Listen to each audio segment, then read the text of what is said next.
மாநாடுன்னா பரபரப்புக்கு பஞ்சமா இருக்கும். இந்த நிலையில பொதுவாகவே எதிர்க்கட்சிகள் நடத்தக்கூடிய மாநாடு அது எந்த காலத்துல இருந்தாலும் இங்க வாகனங்கள் அனுமதிக்கப்பட்டதில்லைங்கிற குற்றச்சாட்டு எழும். வாகனங்கள் அனுமதிக்கப்படலை அப்படிங்கிற ஒரு குற்றச்சாட்டு முன்வைக்கப்படுது. போலீசார் தடுத்து நிறுத்துறாங்க அப்படின்னு தாவேகா தொண்டர்கள்லாம் குற்றஞ்சாட்டத்தை பார்க்குறோம், காட்சிகளை பார்க்குறோம். இது பற்றிய கூடுதல் விவரங்களோடு சதீஷ் முருகன் நம்மோடு இணையறார். Satish, over to you. வணக்கம் ஹரி.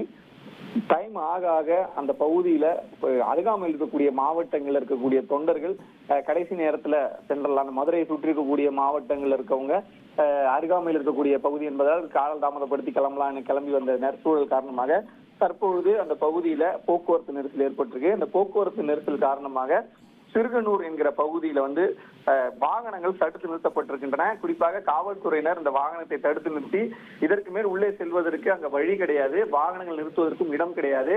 எனவே மாற்று பாதையில செல்லுங்க, இல்லாட்டி வேற ஏதாவது ஏற்பாடு பண்ண சொல்லி கேளுங்கன்னு சொல்லி அங்க வந்திருக்கக்கூடிய தொண்டர்கள் கிட்ட அவங்க ரெக்வஸ்ட் பண்றாங்க. அதை ஏற்க மறுத்து தொண்டர்கள் காவல்துறையோட வாக்குவாதத்தில் ஈடுபடுறாங்க. குறிப்பாக காவல்துறையினர் அங்க இருக்கக்கூடிய நிலவரம், அதாவது உடனுக்குடன் அந்த பகுதியில் சுற்றி இருக்கக்கூடிய ஒரு 15 கிலோமீட்டர் தொலைவில் இந்த போக்குவரத்து நெரிசல் ஏற்பட்டு விடக்கூடாது என்று அந்த இணைப்பு சாலைகள், தேசிய நெடுஞ்சாலை, மாநில நெடுஞ்சாலை பகுதிகளில் அப்பப்ப ஏற்படக்கூடிய அந்த போக்குவரத்து அதிகரிப்பு காரணமாக வாக்கி டாக்கி மூலியமா உடனுக்குடன் தகவல் தெரிவிக்கப்பட்டு வருகிறது. குறிப்பாக எந்த பகுதியில போக்குவரத்து நெரிசல் அதிகரிக்கிறதோ, அந்த பாட்டில் நெக் டிராபிக்னு சொல்லுவாங்க, அதே போல டிராபிக் ஜாம்னு சொல்லுவாங்க, அது மாதிரி நடக்கிற இடத்துல உடனடியா இந்த அதற்கு சுற்றி இருக்கக்கூடிய பகுதிகளில் டிராபிக்கை கிளியர் பண்றதுக்கான ஏற்பாடுகள் செய்து வரக்கூடிய சூழல்ல தற்பொழுது மாநாட்டு திடலை நோக்கி சிறுகனூர் என்கிற பகுதியில வந்து கொண்டிருந்த வாகனங்கள் தடுத்து நிறுத்தப்பட்டு காவல்துறையினர் திருப்பி செல்ல கூறியதால் அவர்களுக்கு அந்த பகுதியில வாக்குவாதம் ஏற்பட்டு வருகிறது.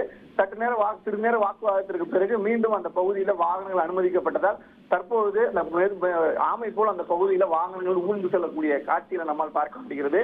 காவல்துறையினரும் தொண்டர்களுக்கும் இடையே தற்பொழுது அதிக அளவில் அந்த வாகன நிறுத்துமிடமும் நிரம்பிவிட்டது. சாலையில அந்த வாகனங்களை செல்லும் பொழுது இவர்கள் ஆங்காங்கே நிறுத்திவிட்டு சென்று விடுவார்கள். எனவே அதனால் போக்குவரத்து நெரிசல் ஏற்பட வாய்ப்பு இருக்கிறது.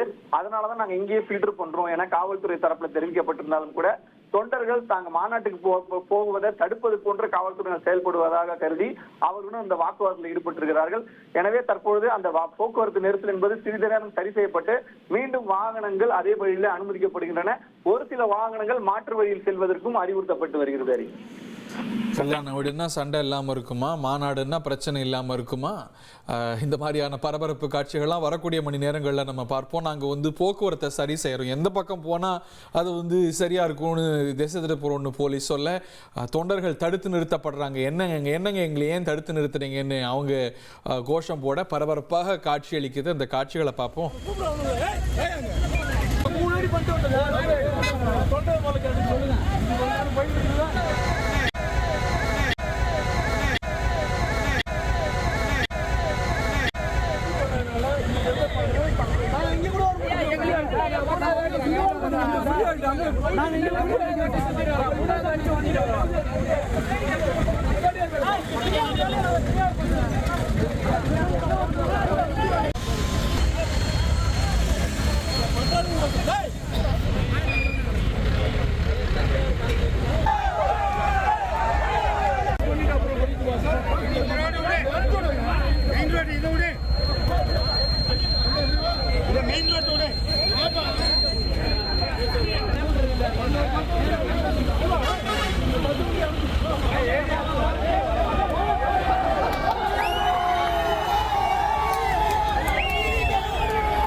கடைசியில் சந்தோஷ கோஷம் போட்டாங்களே, இந்த ப்ரெஷர் ஒரு பக்கம் வர அந்த வாகனங்கள் அனுமதிக்கப்படக்கூடிய காட்சிகளையும் பார்க்கின்றோம். நேற்று ராத்திரியே அங்கே போய் அமர்ந்தவங்க ஒரு பக்கம் அப்படின்னா, சரி 3 மணிக்கு தானே மாநாடு, பக்கத்தில் தானே இருக்கும், பக்கத்து ஊரில் தானே இருக்கும் அப்படின்னு பலரும் அங்கே புறப்பட அங்கே நிறைய போக்குவரத்து சவால்கள் ஏற்பட்டிருக்கிறத பார்க்கின்றோம். ஒரு பகுதியில் திடீரென இவ்வளோ பேர் கூடும் பொழுது நிறைய சவால்கள் இயல்பாகவே ஏற்படும். ஒரு பக்கம் அரசு எங்களை தடுக்குது, காவல்துறை எங்கள் தொண்டர்களை தடுக்கிறாங்க அப்படிங்கிற ஒரு குற்றச்சாட்டு ஒரு பக்கம் இருந்தாலும் கூட, இந்த மாதிரியான ஒரு மேமத் சைஸில் கேதரிங்கை, அதுவும் இந்த போக்குவரத்தை சரி செய்வது அப்படிங்கிறது காவல்துறைக்கும் அரசு இயந்திரத்துக்கும் அது ஒரு பெரிய சவால் அப்படிங்கிறத பார்க்குறோம். இந்த மாநாட்டு ஆட்டாளர்களுக்கும் நிறைய சவால்கள் இருக்கிறத நம்ம பார்க்கிறோம். கடந்த மாநாட்டிலிருந்து சில படிப்பனைகள் இருந்தாலும் கூட புதிய சவால்கள் ஏற்படவே செய்யும். இந்த மாதிரியான மாநாடுகளை திட்டம் போடும்போது பழந்தின்னு கொட்டை போட்ட பெருங்காலத்தில் இயங்கிட்டு இருக்கக்கூடிய திராவிட பெருங்கட்சிகள் நடக்கக்கூடிய மாநாட்டிலேயே கூட சவால்கள் பார்க்கும்போது தாவேகா அப்படிங்கிறது ஒரு new entrant to Tamil Nadu politics. அது அவங்களுடைய 2வது மாநில மாநாடு தான். கடந்த மாநாடு கடந்த ஆண்டு அக்டோபரில் நடந்தது. அந்த மாநாட்டிலேருந்து படிப்பணிகள் ஒரு பக்கம்னா புதிய சவால்களும் ஏற்பட்டிருக்கிறது. இந்த மாநாட்டு திடலில் இன்னைக்கு 4 மணிக்கு ஆரம்பிக்கக்கூடிய மாநாட்டுக்கு இப்பொழுதே பெருந்தொடராக அங்கே அமர்ந்திருக்கக்கூடிய காட்சிகளையும் பார்க்கின்றோம்.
இனி செல்லும் இடமெல்லாம் செய்தி. தந்தி டிவியின் வாட்ஸ்அப் சேனலை ஃபாலோ பண்ணினா செல்லருக்கும் இடமெல்லாம் செய்தி. இதோ QR கோட், இப்பவே ஸ்கேன் பண்ணுங்க, ஃபாலோ பண்ணுங்க.